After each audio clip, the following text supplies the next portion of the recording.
The views expressed on Skeptically Speaking do not necessarily reflect the opinions of the University of Alberta, the Students' Union, or CJSR.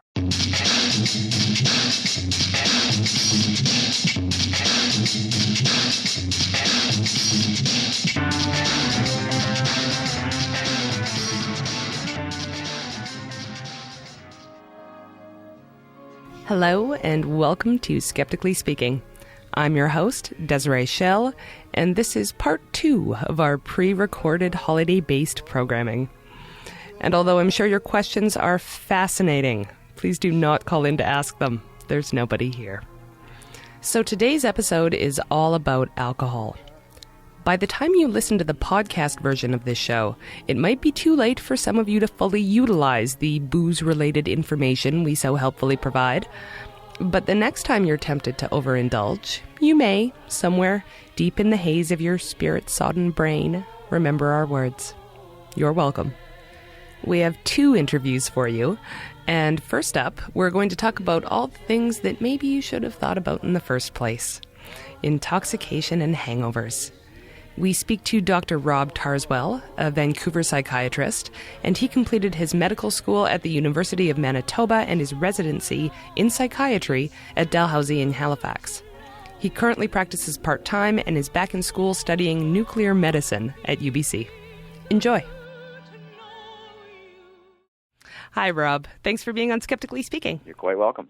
So we're talking today about alcohol and its sometimes desirable, sometimes detrimental effects. So let's start with 1 glass of wine. How does that affect your body? Well, the principal effect would be the absorption of the ethanol, of course, which rapidly finds its way to your brain. It's water-soluble, freely diffusible across the blood-brain barrier, and seems to have an impact on what we call GABAergic neurotransmission in the brain, and I'll slow that down a bit. GABA is gamma-aminobutyric acid. That's not important. What is important is that it's the principal inhibitory neurotransmitter in your brain. So it's the sort of the slow-down signal, slowing down rate of transmission across synapses. And alcohol essentially encourages that, encourages the actions of GABA, and basically indirectly then inhibits the brain. Okay. Leading to the nice, pleasant feeling initially. Also, the kind of giddy initial effect, because one of the first things that gets inhibited, you can kind of think of your brain as getting inhibited from the front to the back. And up front is kind of where judgment and good sense live. Breathing's kind of way back down the bottom, and that's the last thing to go. So, down in the brainstem. Right. So, up front is where we sort of live our social lives in terms of planning and organizing our activities and thinking about the future and thinking about consequences and should I say this to my boss. Then, of course, Christmas and New Year's parties are famous for all sorts of ordinarily forbidden or undesirable social interactions between coworkers or friends. So when does that reduced inhibition and poor judgment begin? About how many glasses? Well, that's a very good question. It would depend on how tolerant you are to alcohol. It would depend on how frequently you drink alcohol, and it would also depend on the social setting where you consume alcohol, because what's interesting is there's actually been some research done with teenagers telling them they're getting alcohol, and they're really just kind of getting nasty-tasting punch, and they get quite giddy and disinhibited, even though there's not a drop of alcohol in the room. That is a bad 80s movie right there. Really? They've done a study on that? Believe it or not, yeah. So the social setting also seems to play a role, in addition to direct intoxicating effects of the alcohol in combination with the vulnerability of an individual. Interesting. Okay, well, how about when people get to that blackout point? What are their bodies doing then? Right. Well, the blackout point means that you've now got enough alcohol on board that it's not only sort of greatly depressed your frontal lobe function, but is at the point where it is depressing temporal lobe function where the hippocampi live, and they are responsible for helping out. It's like the traffic directors of encoding long-term memory, and that implies a much more significant level of alcohol intoxication. As you know, people who are in a blackout state, or who later end up in a blackout state, are the ones who are slurring their speech and stumbling around the floor. And so there's lots of system-wide gross impairment of sensory, motor, and cognitive functions. So before we get to that blackout point, but maybe after that first drink, some people, they say that they think more clearly after they've had that amount. Well, they probably do in some ways, because one of the big ways that we manage our social worlds is through little anxiety cues, like, hey, I really want to tell my boss how I feel about him. Then you kind of tense up a bit, and that's sort of inhibitory, like an inhibitory signal. And so you can kind of clear that out of the way, in a sense. And you might not be thinking more clearly. You might just be relaxed enough to actually notice what you're thinking about. So part of this part of this is a psychological issue then. Absolutely, sure. Because, of course, the earliest effects of alcohol, those first two glasses, that's the part where you haven't got slurred speech yet, but maybe you're willing to go and talk to that cute guy in the corner, or send a green light signal and tell him to get on over there. But I'm going to say sometimes it's a fine line between those green light signals and the people dancing on the tables. Absolutely, yeah. So, and of course, it's hard to predict when that's going to happen. In fact, it's just probably impossible to predict in any given individual. But of course, lots of statistical-based broad studies have looked at the issue of how many drinks to this, how many drinks to that. That's the sort of stuff that's seemingly well-known, because that stuff's out there. The police talk about it. Everyone talks about it. It's a simple matter of finding that kind of thing through Google. Like, gee, approximately as a male of my age and weight, how many drinks will it take before I'm an asshat? Oh, okay. So this doesn't just have to do with your genetic predisposition. Not at all, no. There are certainly strong genetic linkages, or at least genetic, what we would call heritability studies, looking at the likely concordance of alcoholism in identical twins raised apart, for instance. And most of these studies come out of Denmark, which seems to have the world's largest supply of identical twins raised apart. But I've noticed that, actually. Yeah. Part of that's really because Denmark actually just has a really fabulous birth registry system and collects all kinds of data. So it's a very handy place to go for studies. There's this gigantic database you can dredge. And so what we find is that there's certainly much more significant concordance between temperance, light drinking, moderate, heavy drinking, and all the way on up to full-on alcohol dependence in identical twins, less so in non-identical twins, less yet in just siblings, but stronger in siblings who have alcoholic parents. So there's clearly some genetic factor. What that is precisely, that's very hard to tell. It's even possible to tell because of the incredible mix of environmental and epigenetic factors that take you on down the track to being a fully developed adult. So have there been studies done on alcohol tolerance and race? Because there's a lot of stereotypes around that. Well, what's interesting is that one of the things that is known for sure is that the ability to break down alcohol is highly dependent on enzyme systems in the liver. And the specific group of subsystem is called the cytochrome P450 system, which is a kind of a marvel of evolutionary reverse engineering. In plants use a variant of that system to make sugar from sunlight. We use it to detoxify alcohol and make metabolites. And one thing we do know is that in, say, for instance, individuals of Southeast Asian origin, they'll tend to have a lot less of the subsystems that are involved in alcohol metabolism. That's not necessarily restricted to Southeast Asians. This is going to be found with a varying frequency in any population.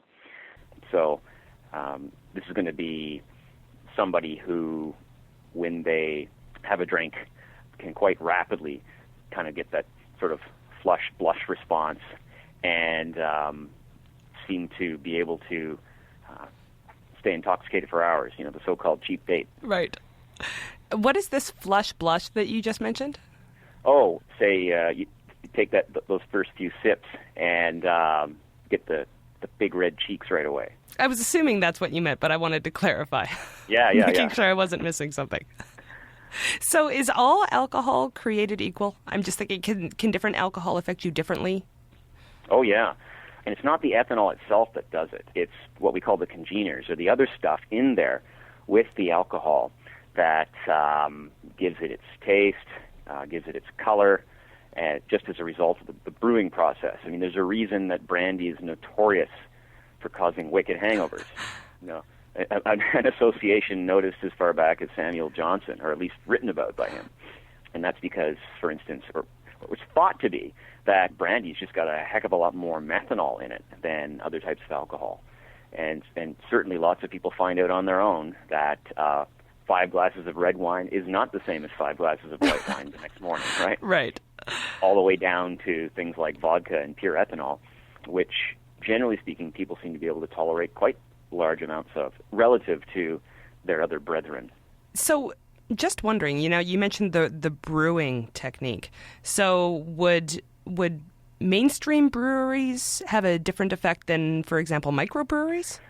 Very good question. And that's one I would have to kind of punt over to a chemist.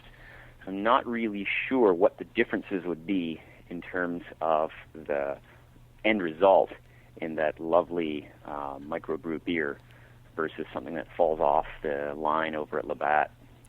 Well, there is the fact that they taste better. So that could, increase your possibility of getting extensively drunk off that. Just a hypothesis, really.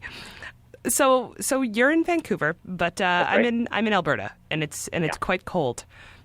And when I'm at the pub, the people who go out in the cold to have a cigarette will sometimes seem fairly sober while they're outside, and then they come inside and they warm up a bit, and they're suddenly smashed. So right. Is there any scientific rationale for that, or is that just confirmation bias on my part? Well, that'd be a very interesting question to study. I don't know what the answer would be, but my guess would be it'd be something along the lines of the change in the social setting. So when you're in an environment, sort of like back to our teenagers again, when you're in the environment and there's the expectation and the implied social license to engage in mild, moderate, or severe buffoonery, then you might go for that. Whereas if you're just outside smoking a cigarette, you're not getting any social feedback or social rewards. You're just a guy out there having a butt. Right, and it's freezing also. And it's freezing, so you want to get the heck back inside. So you're kind of mission focused when it's minus 25. Okay, that's, I think, also a reasonable hypothesis. Yeah, thanks. So let's talk about the result of all this debauchery, the inevitable hangover. Yeah. So why do we get hangovers? Well, that's a very good question. I think the short answer is we don't know yet. We do know that there are whatever a hangover is. There's certainly been a lot of different factors identified with it. So one is that there's the dehydration. We do know that alcohol is a diuretic. It stops or slows down the production of certain hormones that keep your kidneys from going crazy. So those hormones aren't there, signaling the kidney, so the kidney starts to just let the gates rip. And then there's the often sort of mild hypoglycemic state, which can go along with the post-alcohol hangover state. Then there's a bit of what we call metabolic acidosis, meaning that the pH of your blood has dropped just a little bit, and so you're in a mildly acidic state, perhaps suitable for a pasta. And then there are the things we just don't have a clue about yet. Why do people get hangover headaches? Nobody knows. We do know that alcohol is a vasodilator, and it affects certain neurotransmitters involved with headache, such as dopamine, serotonin. But beyond that, it's really just guesswork. There's surprisingly little scientific data on hangovers. even though probably, again, coming back to Denmark, surveys of young Danish men have revealed that 73% of them at some point have had a hangover-induced headache, making it the most common cause of headaches among young men in Denmark. So just about everyone gets these things, and yet there's a surprising lack of scientific curiosity about them. I find that interesting. Would a lot of these studies be self-reported studies? Is that the problem? Because I can't imagine an ethical study where someone would actually willingly want to do a hangover study. That sounds painful. You know, it's funny you should say that, but there really are studies. It's not too hard to find strapping young college males willing to take the chance that they'll be the lucky one who doesn't get the hangover, right? Wow. Yeah. And then you feed them all different kinds of alcohol and see what happens. And that's where we kind of get some of the data on things like brandy versus red wine versus white wine versus beer versus spirits, that sort of thing. It's from these brave pioneers, these volunteers. They're heroes, really. Yeah. One thing we also have very scant evidence on is what to do about these things. Even as of, the last review that I saw in the British Medical Journal in 2005 looked at the entire scientific literature, found 15 papers that reported different kinds of alcohol curative regimens. 7 of those papers had to be rejected because they didn't have proper comparators or a placebo control or active control.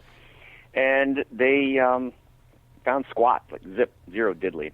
Really? So the state of the science as of 2005 is that though there are many professed hangover cures, none of them work. None of them? None? None, zero. There are, so the general rules of thumb is, well, okay, if you're dehydrated, well, replete yourself with fluids, right? If you are hypoglycemic, well, then get your blood sugar back. Maybe aspirin will help with the headache. But in terms of this hangover phenomenon, it's such a multi-headed hydra that it's not even really clear yet what we're dealing with, and it's also not clear what to do about it. And there's also some other really interesting data. The folk wisdom is that hangovers lead to a state of regret, which leads to a state of decreased alcohol consumption. But what's interesting is the data actually show that individuals with a predisposition toward alcoholism are often more likely to suffer worse hangovers. So it seems to be clearly refuted that having a bad hangover is going to reduce your consumption for alcohol, or your taste for alcohol. In fact, the causation may flow quite the opposite direction. That's also with individuals with certain what we call sort of neurotic character traits, so defensiveness, tendency toward anger, tendency toward anxiety. Those folks, those personality traits seem to be associated with worse hangovers. Interesting. Okay, so you're saying that the only potential way, and agreed, it could not cure it, but is hydration. It could alleviate it to some sense? Maybe, sure. You don't sound committed to that. It's not bad to rehydrate yourself if you're dehydrated. It's certainly not bad to take some Tylenol if you have a headache. Are you actually curing the hangover, that sort of general awful feeling that kind of hangs around with you for hours and hours and hours? Maybe, maybe not. And then there's the other issues. Generally speaking, folks who have hangovers have also been deprived of a lot of sleep, and they feel tired and grumpy. But of course, alcohol is notoriously bad for sleep duration and quality. And so what role is the lack of sleep playing? It's just simply impossible. The hangover may prove to be a more fundamental scientific mystery than consciousness itself, because we can't control different parts of a hangover and try to modify the variables one at a time. You're just sort of dealing with the whole thing, and you can never do blinded research about them either, because people know if they're hungover. This is a far more complex issue than I had initially realized. Complex and not, yeah. Okay, now there's something that I have heard since way back in the day The concept of the buffalo theory, have you heard this? No, okay. Alcohol can only catch the slowest neurons. So drinking actually makes you smarter by killing off the dead weight. Culling the herd, one would say. That just sounds like lunacy to me. So there's nothing to that, hey? It didn't. No. I didn't really think there was, but I was hoping. Killing off the slow brain cells? No. Yeah. What's a slow neuron? That's an interesting idea, but of course, the actual detected firing rate has a lot more to do with the kind of signaling that the neuron's engaged in rather than its actual capacity. The vast majority of our neurons are running far slower than their stated capacity. We are horrendously underclocked. We clock around 40 hertz, and we could actually certain neurons in lab dishes can go up to 1 kilohertz. You're just crushing my dreams. It's fine. So if you could leave our audience with one take-home message, what would that be? Oh, I guess I would say don't worry too much about finding some miracle cure if you're having an awful day on New Year's. Just suck it up, Buttercup. You have a way with words, sir. Thank you. And Rob, thank you so much for being on Skeptically Speaking. You're welcome. Thanks for having me. One of the neat things about science is that it's always discovering new things. You research, you do studies, you test theories, and sometimes you find out that you may have been wrong. On December 27th, 2009, a few weeks after we taped this episode, a new study was released on hangovers. The study, which will be published in Alcohol, Clinical and Experimental Research, followed 95 healthy adults who drank just enough liquor to get drunk and were surveyed the next day. Those who drank dark liquors like bourbon, red wine, brandy, and spiced rum were much more likely to report symptoms of a hangover than those who drank lighter-colored alcohols such as white wine, vodka, and gin. However, those light-colored alcohol drinking participants reported being just as unproductive the next morning as the individuals drinking darker liquors. The researchers attribute the results to the amount of chemicals in darker liquor. They note that while there are enough toxins and chemicals in all alcohol to make people feel hungover, studies have shown that dark liquors have up to 37 times more chemicals than light liquors. Thanks very much to Dr. Rob Tarzwell for keeping us up to date.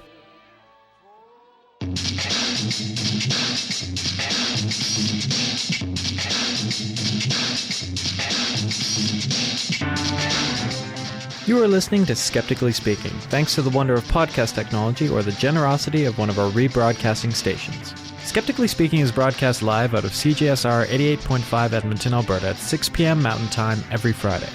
If you're not in Edmonton, you can still listen to the broadcast live in our Ustream.tv feed, which you can find by following the Listen Live link on our website at skepticallyspeaking.com. You can also participate in the chat room and submit questions. During the week leading up to each show, you can find information on the upcoming episode and guest, and submit a question to be asked on the air. You can also subscribe to the podcast on iTunes. Our deepest thanks go to the stations that donate their valuable airtime to our program, including LP 99.1 FM in Madison, Wisconsin, Public Reality Radio WPRR 1680 AM in Grand Rapids, Michigan, Roslyn 101.1 in Roslyn, British Columbia, CJAI 92.1 Amherst Island Radio Broadcasting Inc., and on freethoughtradio.com. And now, back to the show.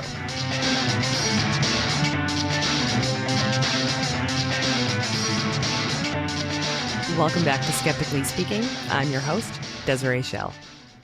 While I was researching this episode, I came across some interesting studies that I want to mention. First up, 2 studies published last year about teen brain development and alcohol.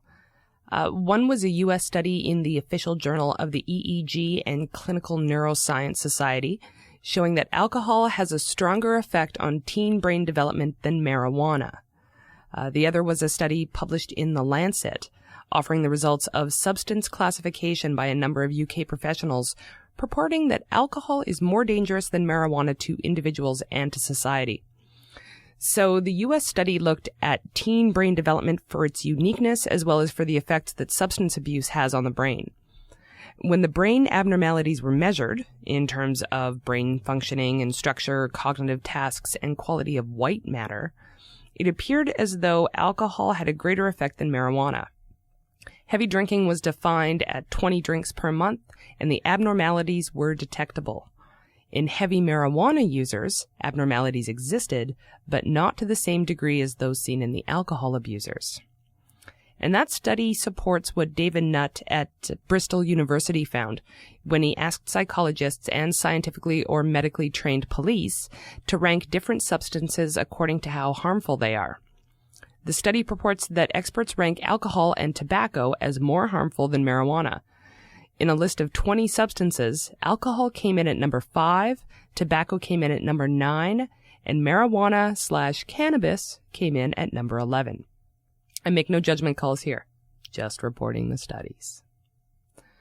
Next, squarely in the "these people received funding for this" category, is last year's Virginia Tech study on student alcohol consumption. It reports that students view their drinking as normal and acceptable despite the abundance of medical and social research to the contrary.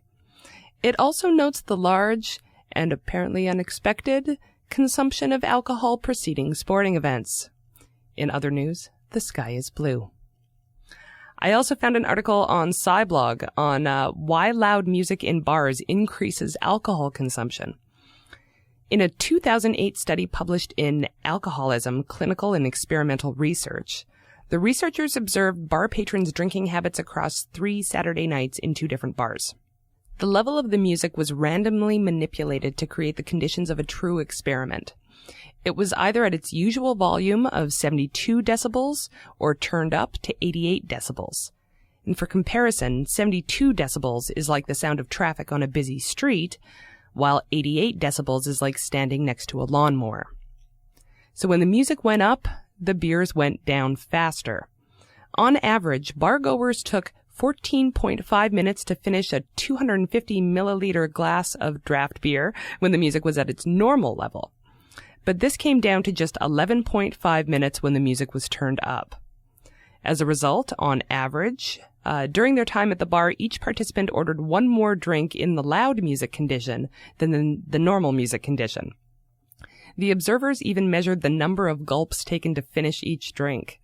The level of the music was found to have no effect on this. So the faster drinking was as a result of more gulps rather than bigger gulps. And so the study doesn't tell us why this happens, although the article postulates that people drink more when there's less opportunity for conversation, while others have argued that they drink more because the music creates greater levels of arousal, which then leads to more drinking. And here's a study published in Addiction magazine in 2009, which looked at alcohol consumption in over 38,000 people in central Norway. It concluded that abstainers and heavy drinkers are more likely to be anxious or depressed than moderate drinkers. So the problem with most studies on alcohol and depression is that many teetotalers are former alcoholics, which means their former lifestyles may be the cause of their problems, not the fact that they don't drink. And it makes sense that swearing off alcohol after being a regular drinker could trigger depression, which may have skewed previous studies. But in this study, the researchers were able to separate the former alcoholics from the rest of the non-drinkers, and the non-drinkers were still at greater risk of anxiety and depression. So why would they be more at risk? Well, first, many people don't abstain by choice, but because they have to. If they're on medication for an illness, they may not be able to drink. And if it's a serious illness, that itself leads to depression. And add to that teetotalers are also more likely to be socially excluded, reporting having fewer friends than moderate drinkers. The pressure to drink in our culture is pervasive and persistent. The researchers say that these effects, former alcoholics, being ill, and social exclusion, explain some of the increased risk to abstainers, but not all of it. They also note that the problems are most pronounced in people who actually label themselves as abstainers. People who don't drink, but don't call themselves abstainers, are less at risk. Why that should be is so far unclear. And last, I have a study showing a strong link between alcohol and cycling deaths. Autopsies of bike accident victims in New York City have shown that about 21% had been drinking, according to a study published in the April 2009 edition of Traffic Injury Prevention. Studies from other cities have shown similar patterns. And so there's probably kind of a lesson here, but I'm not exactly sure what that is. Perhaps just that being environmentally friendly and health conscious still leaves room for you to be an idiot in other areas of your life. That and this season, watch out for drunken cyclists. So let's go from how alcohol hurts you to how it can help. Over the years, we've been bombarded with research about how alcohol is good for your heart. But then another study came out that said it was bad for your heart. And then another that said that there was a higher incidence of throat cancers in drinkers. And then it was red wine was good for your back, and then your memory, and then it was bad for your memory. So it's all very confusing. Next up, we'll be talking to Dr. Kenneth Mukamal, an associate professor of medicine at Harvard Medical School. He researches the effects of lifestyle factors, particularly alcohol consumption, on the development and prognosis of cardiovascular and other chronic diseases. Some good news, perhaps? Let's have a listen. So, Ken, you've been part of a number of studies showing that moderate drinkers have a lower rate of heart attacks than abstainers. Can you tell us about some of them? Sure. And indeed, I think ours fit very well into a larger body of studies, I think probably 100 or so, that have, in general, I think, found very consistently that individuals who drink moderately, and typically when we say moderately, we're talking about something in the range of 1 drink every couple of days up to about 2 drinks per day, have lower rates of heart disease than do people who don't drink at all, and that the lower risk is about 25% lower risk depending on the study. We've looked at a variety of different populations. So we've looked at men, we've looked at women, we've looked at middle age, and we've looked at older adults, and pretty much all of them we tend to see about the same thing. We generally find that, to the extent that we've been able to look at this, that what seems to matter the most is the frequency with which people drink, meaning that what seems to confer lower risk is that pattern of drinking where people are drinking regularly small amounts, but not the quantity. So there's no benefit to going out and drinking 6 or 7 drinks at a time. The lowest risk seems to be amongst individuals who are drinking even pretty small amounts, anywhere from 3 to 4 days a week on up. So why is that? What benefit does alcohol have? I suppose that there are 2 schools of thought on this, and in fairness to one school, one possibility is that it's all nonsense, I suppose. That the reason for this is because moderate drinkers differ in some ways than non-drinkers do. And so, that's a possibility, and we can talk a little bit more about that. But from a biological standpoint, we actually have a few pretty concrete mechanisms that we think are likely to explain this. And these come from randomized experiments. So these are classic studies where we take people and we randomly assign them to either drink or not drink for a few weeks on end and see what happens to their blood and blood markers. The by far best defined health effect of alcohol in these sorts of studies is on HDL cholesterol, high-density lipoprotein cholesterol. That's the good cholesterol that you hear about and that you get measured by your physician. And HDL is associated with a lower risk of heart disease, and alcohol raises it. And we think that by raising HDL, that may actually produce more of these HDL particles that pull cholesterol out of plaques and out of our arteries. So that's probably the best defined way. We know that alcohol very strongly raises HDL. In fact, it probably raises it better than anything else that we have. And we know that in statistical models, when you look at studies like ours, about half of the benefit, or in some cases even 2/3 of the benefit of alcohol seems to be related to the higher levels of HDL that the drinkers have. There are a few other mechanisms that are perhaps less, that are, I think sort of still being worked out, but have some very promising science behind them. One of those is an effect of alcohol on blood sugar. And although we tend to think of alcohol as particularly being associated with lower risk of heart disease, it turns out that to a great extent the evidence is almost as strong that alcohol may prevent diabetes, and again at moderate doses only. And we think that appears to be because, again, in these randomized trials, that people who are given alcohol respond to insulin better. They have less insulin resistance than when people are given a controlled beverage without alcohol. I haven't actually heard that. Is this a recent finding? There've been trials like this over several years. One of the largest was conducted at the U.S. Department of Agriculture. Already now a few years ago. That one took about 50 or 60 postmenopausal women, and sequentially but randomly had them either drink what in essence was Kool-Aid or Kool-Aid with alcohol of varying levels. And during the periods of time when women were taking larger amounts of alcohol, their ability to respond to insulin improved. There's been a couple of more recent trials that maybe haven't got as much press, in part because they've been conducted overseas. The longest trial that's ever been conducted to date on alcohol took a group of patients in Italy who were diabetic and had recently suffered heart attacks, and for a year gave them advice. So they didn't give them any alcohol, but they gave them advice. And half of the group, they gave the advice to drink red wine every day, which is probably easy to give Italians. And the other half, they gave advice not to drink alcohol at all. I suppose that's probably only possible to say to diabetic Italians. Regardless, they followed them for about a year, and I think they may still be following them. But at a year, the individuals who were told to drink red wine not only had lower levels of inflammation in their body and slightly better measures of blood sugar control, but their heart function was actually better, which is, we're not exactly sure why that might be, but it was, this was seen in a randomized experiment.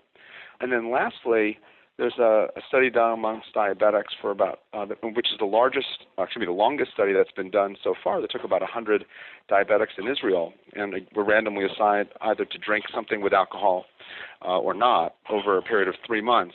And during that time period, the individuals who drank alcohol had better blood sugar than those who didn't. So we've now actually got a series of studies, I think, that are kind of giving us the same message. Okay, well, I started out wanting to talk about heart health and alcohol, but there seems to be a lot of link with just good health and alcohol. It's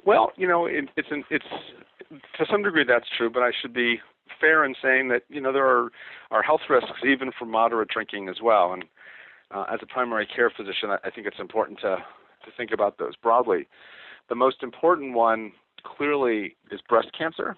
So women who drink even moderately, again, have a higher risk of breast cancer, probably in the range of about 10 to 15% higher for every drink per day that they have. So it's not an enormously higher risk, but it's important, and it, in some respect, sort of counterbalances some of what we know about heart disease. That on the one hand, there's some benefits, on the other hand, there are some risks, and trying to integrate those in some way, can be difficult. So agreed. You couldn't say that alcohol overall is better, but for certain specific things, it does have a positive effect. Yeah, I think that's right. That there's really sort of a complex mixture of effects that we've seen in studies, some of which are good and some of which are bad, as it were. And so there's a higher risk, say, of breast cancer, but a lower risk of heart disease. And then trying to tease those apart, and for an individual doctor and for individual drinkers, those are somewhat difficult decisions to make, because you're trying to balance kind of what's my risk for breast cancer, what's my risk for heart disease or diabetes or other things. So it does get complicated. I think there are a couple of themes that can carry through, though. One of which is, as I said, that we do see benefits on HDL cholesterol, and we see benefits on blood sugar, and so those would be expected to improve things like diabetes and heart disease. So diseases sort of related to the developed world and obesity and things. We also see, interestingly, effects of alcohol on on sex steroids, so a class of hormones that are particularly related to things like estrogen. So you might expect, if we're doing things like raising estrogen with alcohol, that we might lead to breast cancer, and indeed we do. You might also expect that might have something to do with our bones, because women have at least in the past been prescribed hormones to improve bone density, and indeed that's been seen with alcohol as well, that moderate drinkers tend to have better bone density than do non-drinkers. And again, so there's sort of, I think, a common theme there relating to the mechanism being sex steroid hormones. And then lastly, alcohol has an interesting sort of blood thinning effect. And that's been known really for quite a while, for probably 30 years. And you might expect if alcohol is a bit of a blood thinner that you tend to have fewer clots, and indeed so things like certain types of strokes or heart attacks seem to be lower in moderate drinkers. But on the other hand, you might expect that there might be more bleeding if you are thinning people's blood, and indeed hemorrhagic strokes, or strokes in which there's bleeding into the brain, are higher amongst moderate drinkers. So there's this sort of complex calculus of effects related to moderate drinking, but at least to my eye, they seem to fit into a few themes related to something that we know about the biology. Is the effect of alcohol on your heart or diabetes or whatever the case something that changes with race or weight or gender by any chance? All interesting questions. Let me tackle the gender one first and say we seem to find lower risk of at least heart disease regardless of the gender. And for the most part, the effect seems to be at least as strong in women as in men.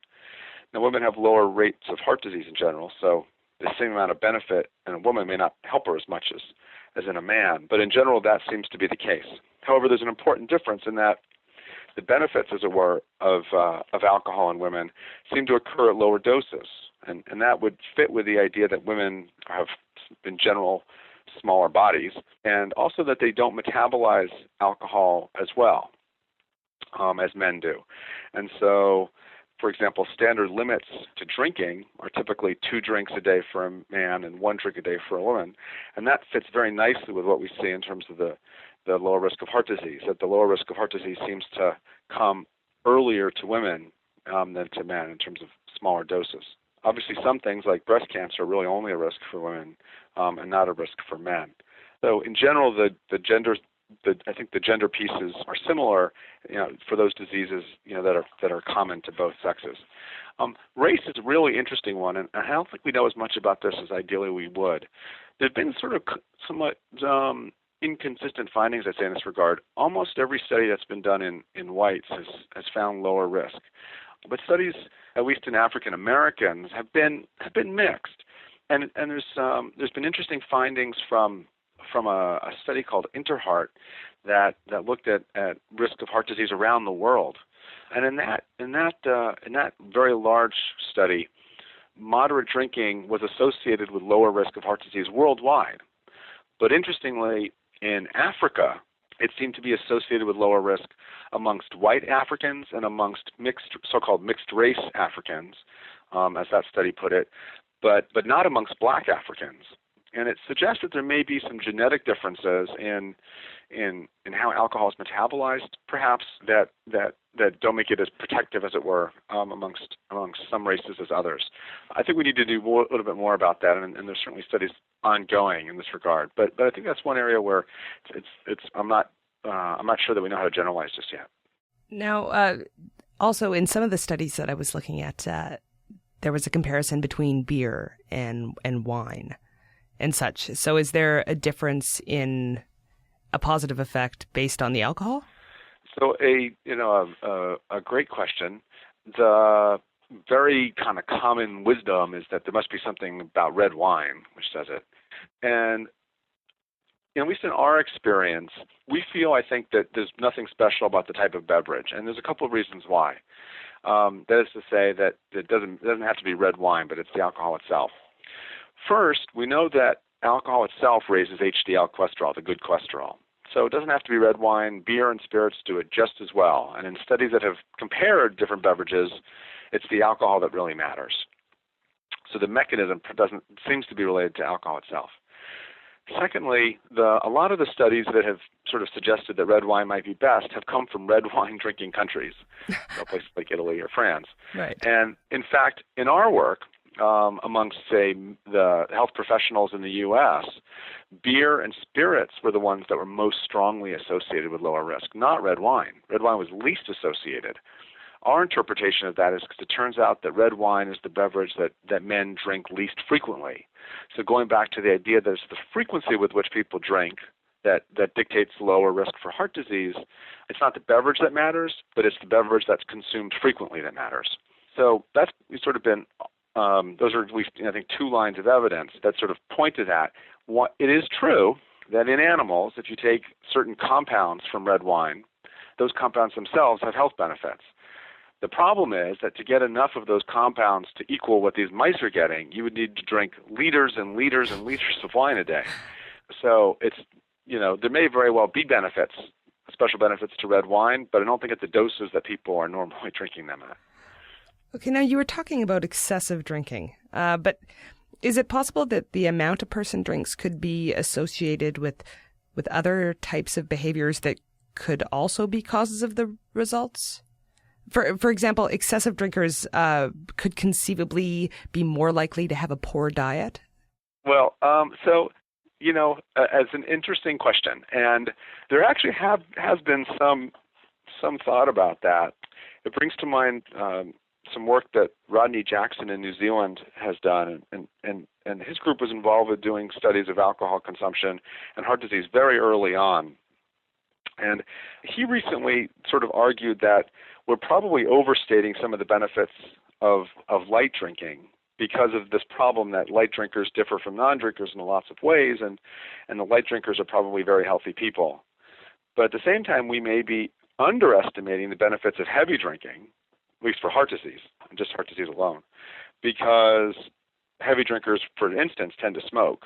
So, to some degree may have a poor diet or other things. So that it may be that while at the same time there's not as much benefit to light drinking as we sometimes ascribe to there being, that heavy drinking may be associated with lower risk of heart disease at least as much. Now, with that being said, when you start getting into the amounts of, we start getting above 3 drinks or more per day. So I'll use that as kind of a cut point for heavy drinking. It's very clear that you begin to see higher rates of death from alcohol-related illnesses. So things like liver cirrhosis, so things like high blood pressure, certain types of cancers. So that number, around 3 drinks per day, seems reasonably to define a threshold at which, even if there is a benefit to heart disease above that, it begins to get counterbalanced by harms to other organs.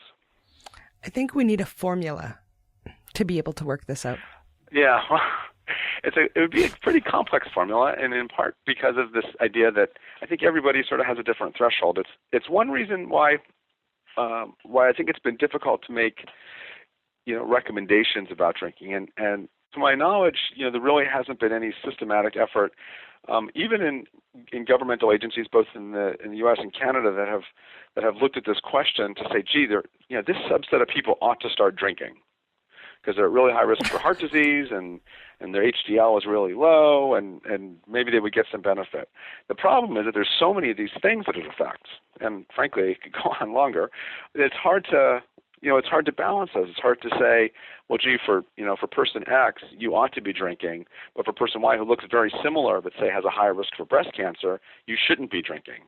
So you would, the equation would have to look pretty complicated, and frankly, if I can be pretty honest, speaking as a primary care doctor, I don't think most primary care doctors are really interested in doing it, just because it's so complicated. And so we pretty much get the same advice from almost everybody, which is it's okay to drink a little bit, but don't drink more than the standard limits.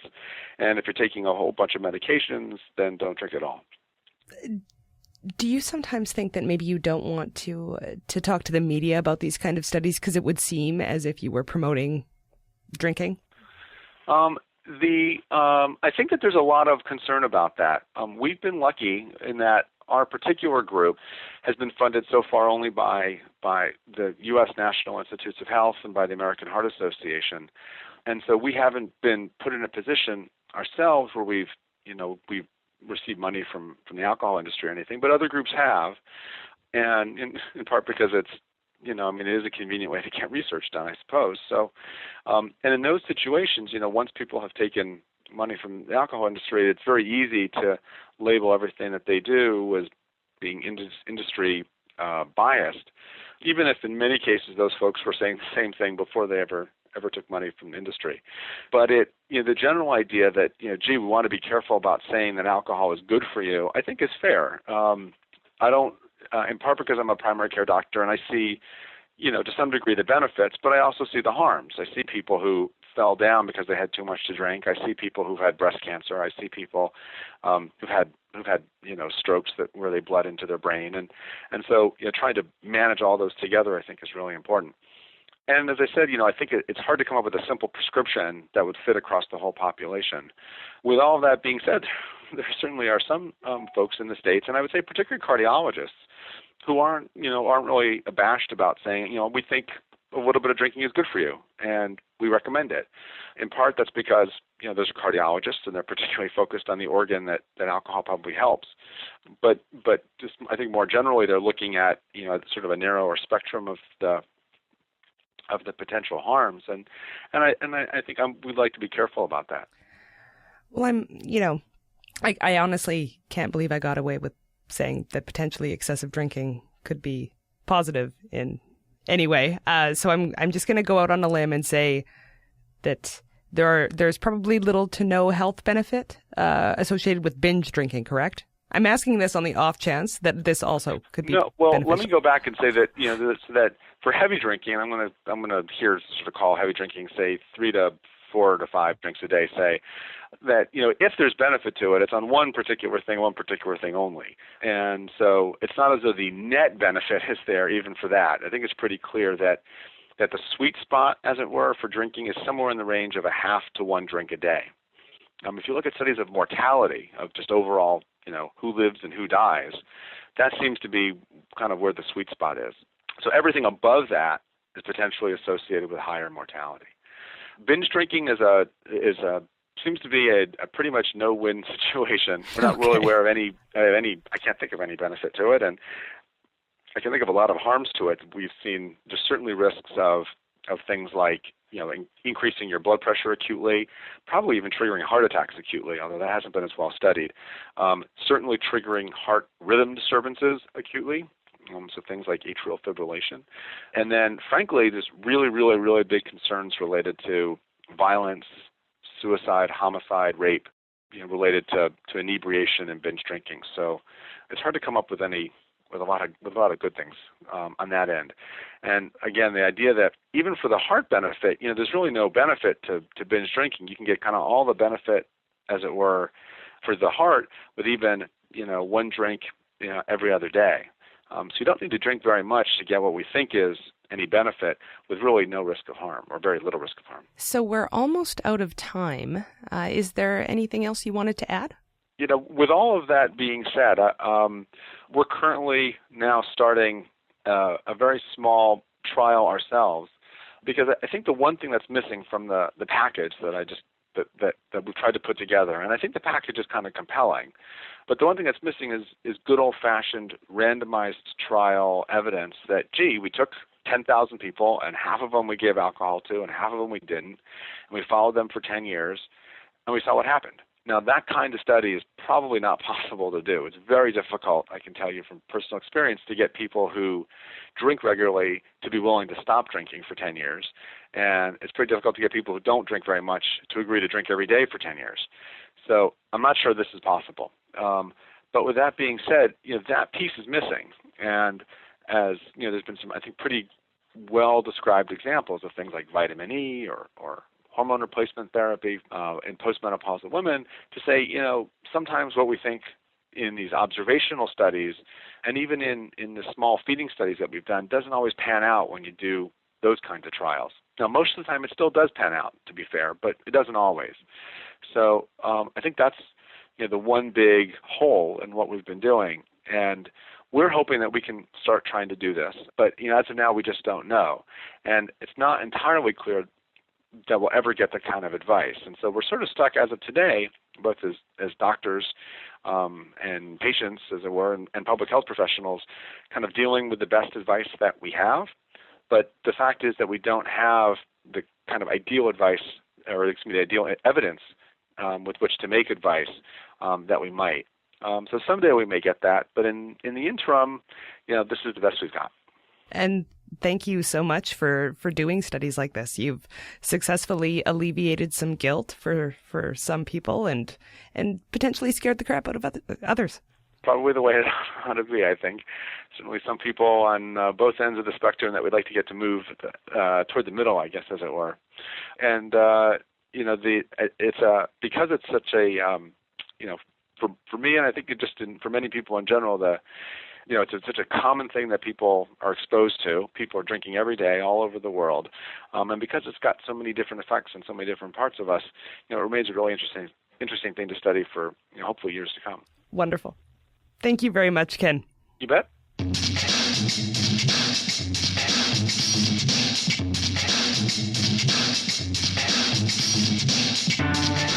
Next week on Skeptically Speaking, we'll be talking to author and physicist Aaron Santos about his new book, How Many Licks? Have you ever wondered how many calories are in a Stay Puft Marshmallow Man? How many licks it takes to get to the center of a Tootsie Pop? How long it would take you to dig your way to China using a spoon? Aaron knows. And he'll be calculating, live on air, your most random and obscure mathematical questions. If you can't listen live next week, send an email to live@skepticallyspeaking.com or submit your question through the website. You'll find this valuable public service only on the next Skeptically Speaking, every Friday at 6 p.m. Mountain Time, here on CJSR. Welcome back to Skeptically Speaking. I'm your host, Desiree Schell. Just something to mention, we post information about the upcoming episode on skepticallyspeaking.com every Saturday. So if you can't listen live, but you have questions about the topic, you can submit them all week through the website. Also on the site is the comments section for this episode, as well as links for our Facebook page, our Twitter feed, and to iTunes, where you can subscribe to the show. Thanks very much for listening. Happy New Year, and we'll see you next week on Skeptically Speaking.